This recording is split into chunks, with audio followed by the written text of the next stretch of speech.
nuova Jessica, di come si annagava da pessica, mi faceva impazzire. E allora ci disse, signorina scusate, ma se le carica ce l'avete, sono già impegnate. E allora mi disse subito senza giri di parole, a me mi piacciono gli che hanno grossi assai citroni. E io già rispondi, non vi preoccupate, noi oggi siciliani siamo belli accezzati. Ora sta bella Messica, ma ci vivi da stare, hai usato fantasia, voglio tutta mia, che per la vostra Messica che sei battagliare, e cadimilla subito che non posso più aspettare.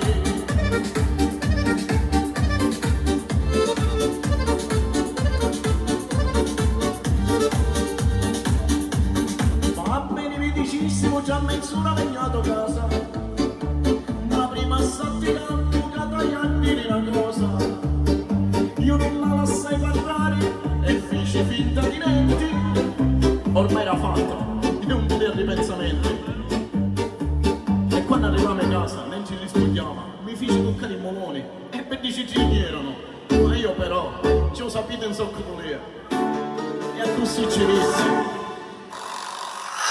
ora sta bella Messica, ma ci vivi da stare, hai questa fantasia, voglio tutta mia, che bella vostra Messica che sei battagliare, e datemi subito che non posso più aspettare.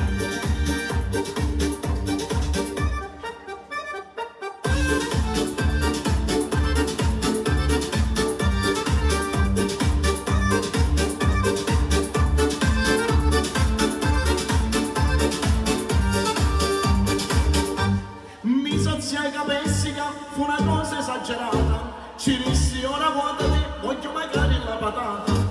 Appena si votava per fare lo gran finale, dissi una cosa che mi feci sentire troppo male.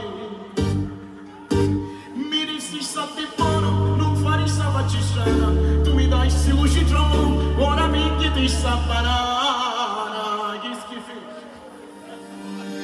Ora sta bella pessima, ma fatto scandare, con chi tu la trovai davanti mi feci svenire, quando era bella Messica trovai sta novità, si mi scappanava e mi fece acidità. Picciotti malezza di cani, ci disse, ma allora la Messica era un'illusione, e da venisse non mi da bene, è vero, originale.